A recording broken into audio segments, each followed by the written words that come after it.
Welcome back to Seat Time. We are at the FlyingW National Enduro here outside of Cherryville, Missouri. It is on the FlyingW ranch, and test one is done. And guys, all the rain that came in made it crazy slick. The ruts are getting deep. It's like you forget how to ride them. You got to stand on the pegs. You got to wiggle between them. I'm having trouble doing that, but I got Brendan Griner on my row. We're on 41 again. He is just a little bit faster than me in that section. I have a feeling that's going to go on all day because the way I just rode, I'm probably going to get pretty tired pretty soon. But I'm going to try to ride aggressive, and in the long run, if the back part of the day I get slower, that's okay because I started the day with intensity, and that's what I got to learn to do more. So we got like 55 miles on the day. There is some transfers in there, so it's a little bit less than that when it comes to all the miles. I got the family with me, but they're all piled in the car right now. Look, we got all the kids from summer camp. Whew, guys, let's enjoy getting seat time. Welcome to test one. If you raced it in 2024, I believe this was test two. As I said just before this, one of the things that I was trying to do as we started this race was start with intensity. I wanted to attack the trail from the very beginning, and luckily, having Brendan Griner in front of me, it pulled me in a way that I knew I needed to try to attack as hard as I could. Test one left from camp at the FlyingW ranch, and because of that, it was on some of the lower parts of the property. So the rain that came in really did make the dirt very soft. It also made the rocks and the roots extremely slick, especially all the tree crossings that we had to overcome. Because when you're in Missouri or racing blackjack, they do not cut the trees out of the way. They leave the single track extremely raw.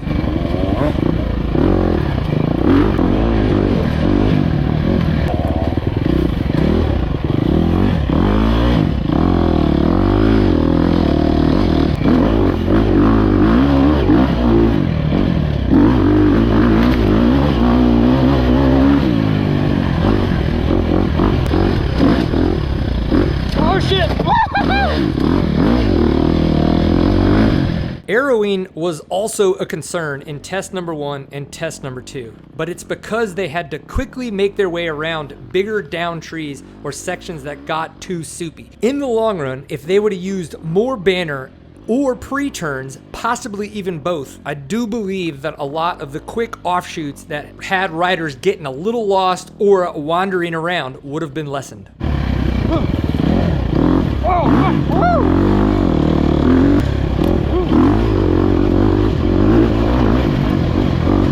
Somewhere around 1.5 miles to 2 miles in is when Brendan really did start to get out in front of me, but somehow in that last 1 mile to 1.5 miles is when I reeled him back in. I believe I was attacking more, but maybe he got a little tired. Either way, it was cool that we were able to come in together. Woo, thanks guys!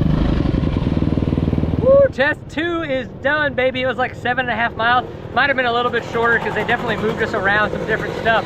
It was actually really fast. So the first 3 to 4 miles went past pretty quick, but then after that, it did get kind of uppity and downy, and there was more technical creek crossings. I did stall at one time coming either out of the creek, into the creek, something like that. I'm noticing that on this bike, I still don't have the upper body strength in the super technical areas. And the craziest thing is my biceps are still blowing up. And it's weird, you'd be like, biceps? What in the world? What are we doing with biceps? I just truly think because I have such little baby arms that I'm not able to truly always control the way that I need to. I do need to pinch more with my legs. That's also what that's telling me is I'm using my arms too much. I did make some changes to the gas before we went into test two. The front end felt like it was popping out of ruts and bouncing off of the rocks a lot. So I actually added a little bit of compression to stiffen it up, but then also added some rebound to the front forks so that it would slow it down a little bit. And it actually helped a lot so that the bike felt a lot more stable as we were undulating across the crazy terrain. It did get really soupy and deep in a couple sections. So following Brendan in this section was very helpful because as you saw in Georgia, I tend to make mistakes when it comes to the deep ruts when they pop up quick on me.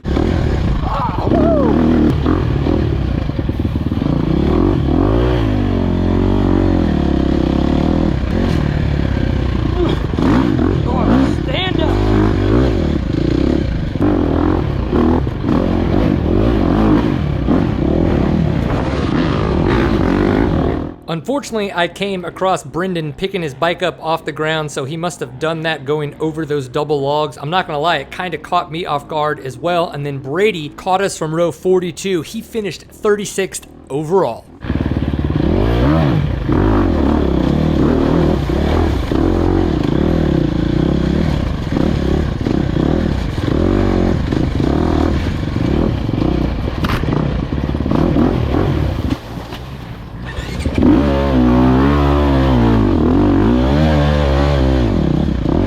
When I passed Brendan, I knew I needed to give my best effort to stay in front of him, and I wasn't gonna get over even though I did hear him behind me. Eventually though, it turns out he crashed again on another log, and so I did beat him in this test, even though he was riding extremely well. Woo, thanks guys. Woohoo! I think we got 4 mile transfer. We got 3, 4, and 5 away from camp, so I'll use my phone. We're gonna keep at it. See you for the next one. Stop starting tests like this. I get it that you want to thin the riders out, but having them haul ass to then slam on the brakes to make a very awkward left-right turn just tears up the turn.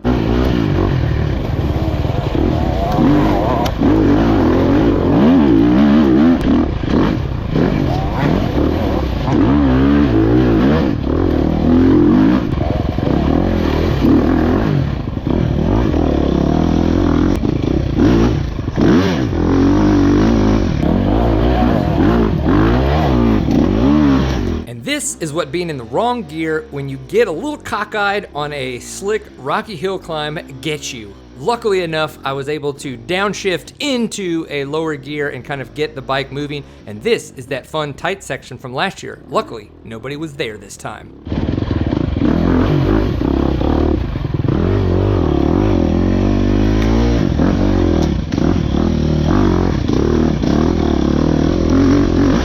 These middle tests were the time that more open sections became normal. Of course, I forgot how to brake as we started going a bit faster.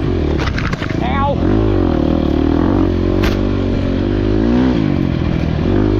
The growth from all the rain also made it very difficult to see turn arrows up ahead, which led to a few painful excursions.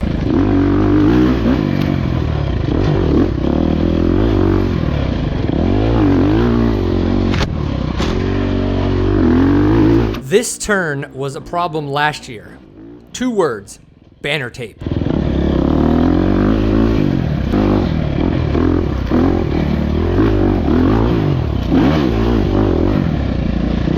These fast sections would try to eat your front wheel when it got soft. We wanted to add more compression, but then the bike wouldn't have worked as well in the rocks or the softer mud in the woods. This test was thrown out because somehow we all started early. But it was a great test, and I wish it would have been able to have been kept. Test 4 was 5.5 miles, and I posted the full test section last week right after the race. I've been doing this a little bit more. It seems like you guys like to go back and forth between a full race recap and some of y'all watching the entire POV. So if you want to watch that, please go check it out. If not, enjoy some of these highlights, and we'll be into Test 5 in no time.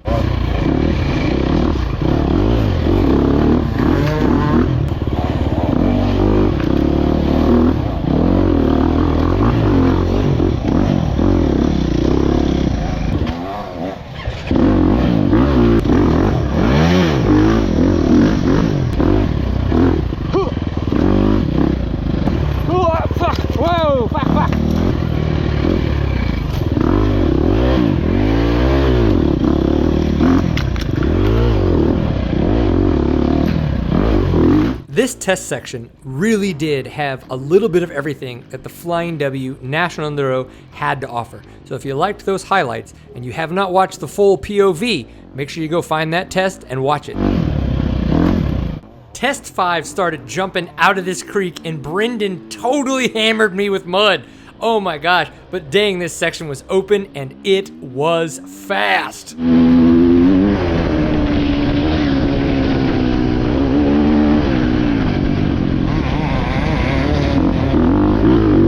I also realized at the last minute that Brendan was about to overshoot this turn, which meant I was going to overshoot this turn.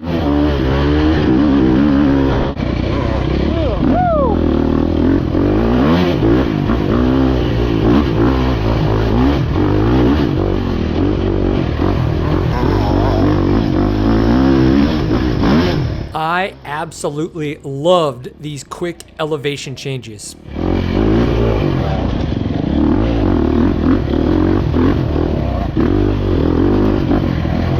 This is the creek. To define what a creek in Missouri is like, there are tons of little tiny rocks and baby head rocks that are moving underneath you, and because of all the rain that was accumulated over the past days and weeks leading up to the event, this creek was way deeper than it was last year. There were riders everywhere, front tires were getting sucked up, we were trying to stay upright. It was an epic time, and I also rode it a ton better this year than I did last year, and our gloves were soaked.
After Brady passed me in the open sections, he pulled me for a good bit, and when we got back into the woods, I caught back up to Brendan, and we were trying to push and finish hard.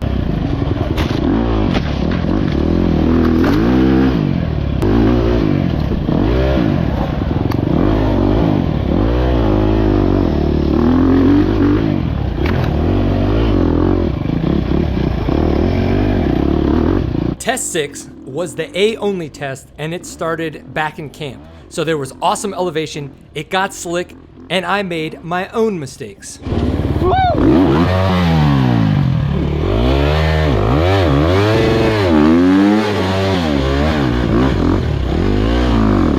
Once I picked myself up off the ground, we went right into this downhill, and I realized, wait a minute, where did my brake tip go? Looked down, and holy crap, smashed into the frame.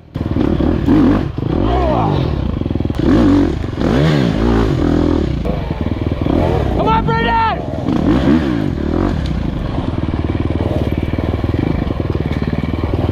It took me a while after I smashed my brake tip to figure out how to be able to use the brake. If I was very intentional and pinched the bike really hard and pointed my toe in, I could kind of always rely on hitting the brake tip. So that was kind of my technique. Once I caught up to Brendan though, I could tell that he wasn't riding with the intensity that he was before. So I made sure that I gave him a little hoot and a little holler every now and again, so that way we could work our way through test 6 for a strong finish.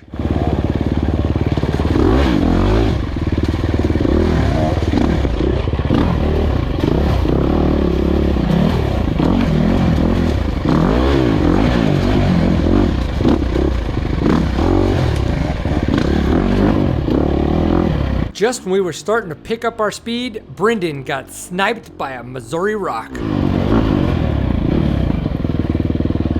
You okay?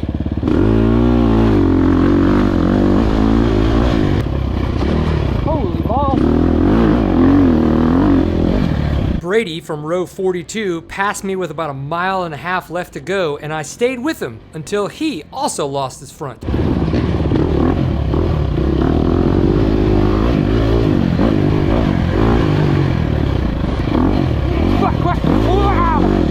took about 2 minutes and some hard riding by me, but Brady did catch back up to me and I let him pass. But I also did my best to stay with him as long as I could.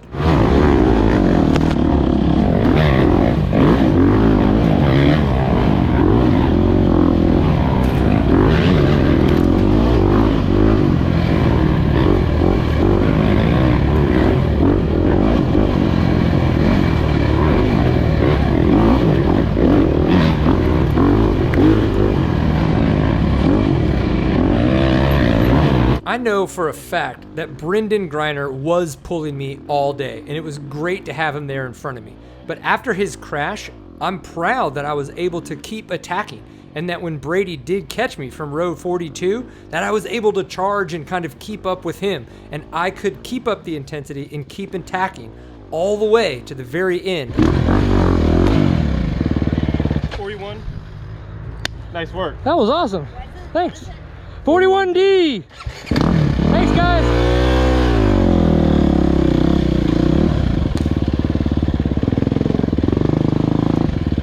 Look at you. You did it. That was fun. Was it? The Flying W National Enduro was an amazing event. The moisture that came through definitely made it much more technical, but who doesn't want a technical National Enduro? The raw single track of Missouri continues to blow me away. If you have not ridden an Enduro in Missouri, make sure you make it to one of those. Look for Blackjack or the Lead Belt, which is coming up later this year, which is part of the National Enduro Series. It's awesome. I will say there were a couple tests that needed more arrows, better arrowing for sure, but then that long transfer that we had back to camp, many more arrows. There were riders littering the road because of the fact that they didn't think that they were in the right spot anymore. Pretty crazy. Well, you guys, what did you take away from this race? Me is that I can ride with more intensity and I can attack more than I thought I could. Coming out of Georgia, that was my goal. I had Brendan Griner on my row. Obviously, he's in one of the A classes, and so I said, that is my rabbit. And there were times where he would start to slow up and I'd be on him and I'd yell at him, and not to get over, but just say, come on, man, let's finish strong. And that's what we did. We had a ton of fun. He did have a couple wrecks and unfortunately wrecked really bad in test 6. Man, those Missouri rocks truly do jump out of nowhere and bite you when you're not paying attention. We drove to Branson. We just got done at Silver Dollar City, so I had to have a little bit of fun with the family. Guys, enjoy getting seat time. Thanks for watching the video. Remember to subscribe, like up, give comments, whatever the things are the kids are doing these days. And if we don't see you on the trail, we'll see you for the next one. Peace.